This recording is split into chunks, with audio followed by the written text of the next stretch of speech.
Now at 10, this is Fox 61, Connecticut's news station.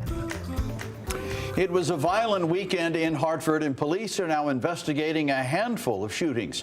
Thanks for joining us for the Fox 61 News at 10. I'm Brent Harden. And I'm Sarah Sanchez. We begin tonight with Fox 61's Kate Pattyfoot, who spoke with the mayor about the violence.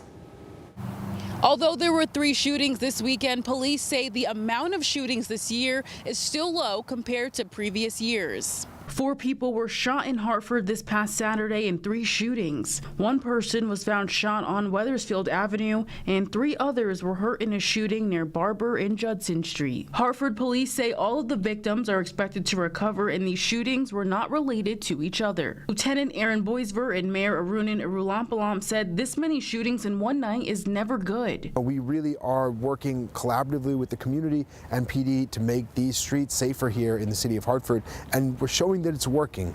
And still, any single act of violence in the city is one too many, and we want to continue to work to make it better. Despite the number of shootings this past weekend, shooting incidents in the city are down. We have what's likely to be the lowest number of homicides in decades this year, and of the 8 homicides we've had in the city of Hartford, 7 of them have been solved, and many of them within hours of it happening. The number of group or gang-related violent incidents has reduced dramatically in the city of Hartford by investing in community-based violence intervention programs and improving the technology within our HPD. And when it comes to the number of people who have died in shootings so far this year, Lieutenant Boisvert says there have been 8 homicides in Hartford in 2025. Last year at this time, it was 14 homicides. In 2024, there were 22 homicides, which was still the city's lowest compared to 2018. These shootings are still being investigated, and if you know any information, contact police. In Hartford, Kate Pattyfoot, Fox 61. Thank you, Kay. Police arrested a 12-year-old from New Haven accused in a string of purse thefts in Derby. Police say the child has been charged with stealing a car, theft, driving without a license, and more. There were reports of people getting their purses stolen in the Big Wide Plaza parking lot on New Haven Avenue. And in some cases, the people didn't even know it was happening because they were loading their cars. A West Hartford Catholic school says someone damaged its athletic facilities yesterday. They say someone spray painted a racial slur on the property. Police got a complaint from Northwest Catholic High School at 4:15 yesterday afternoon. They say the track area and soccer nets were vandalized with a racial slur written in the dirt and spray painted on the property. It's unclear when it happened. The school's president called the act inhumane. He says, quote, "We are not dealing with a group of individuals who just knocked over trash cans. What is ugliest here is the intent to hurt our young people in an environment where they should always feel safe," end quote. This incident is under investigation. And in Fairfield, police say a man turned himself in last week and admitted to drawing anti-Semitic images around town. Police say John Kuhn of Bridgeport vandalized multiple locations throughout August. It's reported the graffiti depicted stars of David with swastika-like tails. Police say it cost $3,000 to repair the damage and that Kuhn was motivated by the Israel-Hamas war. He appeared in court last Friday on charges of intimidation based on bigotry or bias and criminal mischief. As Rosh Hashanah is celebrated across the nation, the West Hartford community is using the Jewish New Year to ask for unity and resilience. Fox 61's Valerie Moravi has more on one of Judaism's holiest days. With thousands gather at Elizabeth Park to emphasize the importance of community and resilience in the face of ongoing global conflicts. Now people tell me one thing they're praying for is peace. As the shofar sounded, the Jewish community in West Hartford welcomed the new year to reflect on hope and unity that defines the high holy days. I think it's to find ways to be together. It's to find ways to communicate with one another without hostility. This is what it should be. But this year's celebration was marked with a bittersweet feeling, as many people remain held hostage by Hamas. Sherry Hilary says she prays for the safe return of all those who are still not free. The situation is horrific on so many levels. I pray every day that the hostages will be returned. Herbert Berman lives in New Jersey, and he used to attend outdoor service with his parents fans in West Hartford. And as a way to remember them, he says he welcomes the new year with resilience. We need to take some time and reflect and find a better path and a better way to get along with each other. He also stands in solidarity with those who are being held captive. You have to have a heart of stone, no morals, and to do what those terrorists did. So every life is precious. I pray for everyone. I pray for all the children that are being harmed, and I pray that before this new year is over, that we can all be whole. Now, according to the American Jewish Committee, Hamas is still holding nearly 50 people hostage. In West Hartford, Valerie Moravi, Fox 61. And at the Crown Market in West Hartford, it's been a busy few weeks because employees have been preparing to help customers welcome in the new year. The owner tells us Rosh Hashanah is a time for families to slow down and reconnect over food and faith. The traditions is to gather together, to go to the synagogue, to connect with Hashem, and to eat a lot of sweets. Now, Rosh Hashanah also kicks off a busy time in the Jewish calendar. It leads into Yom Kippur in October, which is observed as the Jewish Day of Atonement. To prepare at the Crown Market, they started planning their holiday menu months ago, and then employees have had to clock more hours to help cook all that food and keep the shelves stocked.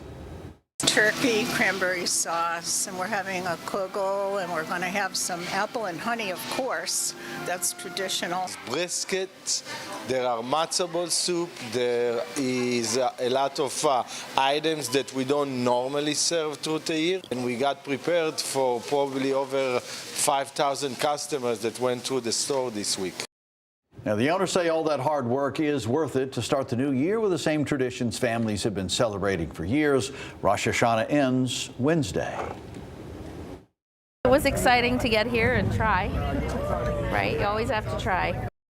Well, fans rushed to wait in line for hours today after the Foo Fighters announced they're throwing a surprise show in New Haven tomorrow. And fans had less than 2 hours from the show's announcement to when the tickets went on sale. Here's Fox 61's Tim Latow with both the details and the disappointment.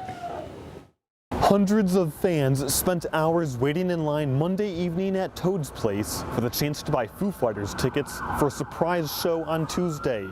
Some were lucky and got tickets, most did not. We just got out of work and my best friend texted and said, "Hey, did you hear the Foo Fighters are playing at Toad's?" The frenzy to rush to Toad's Place started shortly after the Foo Fighters posted on social media Monday afternoon. New Haven, Connecticut, you're next. But fans only had about an hour's notice until tickets were available, and they could only be bought in person. My son was like, no way, no way. So down we drove, just jumped in the truck and tried to take our chances. Wendy Fagan and her son say they sat through 25 minutes of traffic just to find out the concert was sold out. Not as rough a time for University of New Haven student Sophia Ledbetter, who ran across town to wait for 2.5 hours. We had a crazy run down. We ran a few blocks over to make it here, and then we finally found the end of the line, and it was just crazy. Tuesday evening is the first time the Foo Fighters will take the stage in Connecticut after they dropped out of last year's Soundside Festival in Bridgeport, where lifelong fans like Anna McLean missed seeing them. I might have cried a couple tears, but here I am now, kind of just hoping that maybe someone will give us a free ticket somehow. Toad's Place general manager Ed Dingus didn't let keeping it all a secret get the best of him. It was a little stressful, we were also making sure that there was nothing going, that there wasn't too many people that were finding out, and that things were still quiet as they could be. But it wasn't as tough a job as saying better luck next time to the dedicated fan base. It's a little tough at the end, especially the one that was right at the door, I think the first one to not get a ticket. But these things happen. If you want to see the Foo Fighters' next scheduled show, it's going to cost a lot more than just the ticket. They play October 2nd in Jakarta, India, the first of 7 international shows. In New Haven, Tim Latow, Fox 61. The Revolution Wind Project is back on, at least for now. A U.S. judge temporarily paused President Trump's stop work order. This means work on the project can start again immediately while lawsuits play out in court. The wind farm off the Rhode Island coast is about 80% complete. The Trump administration abruptly ordered work to stop last month. They say they need time to address national security and environmental concerns. Connecticut and Rhode Island sued the Trump administration and claimed the administration never explained what the concerns were. Connecticut Attorney General William Tong released a statement that says, quote, "This is a major win for Connecticut workers and for Connecticut families who need this project on track now so we can start to drive down our unaffordable energy bills." The court today unequivocally affirmed what we've all seen since the baseless stop work order was first issued, end quote. Governor Ned Lamont and Rhode Island Governor Dan McKee are expected to talk about the court's decision tomorrow morning in New London. Health officials say a mosquito trapped in West Hartford tested positive for West Nile virus.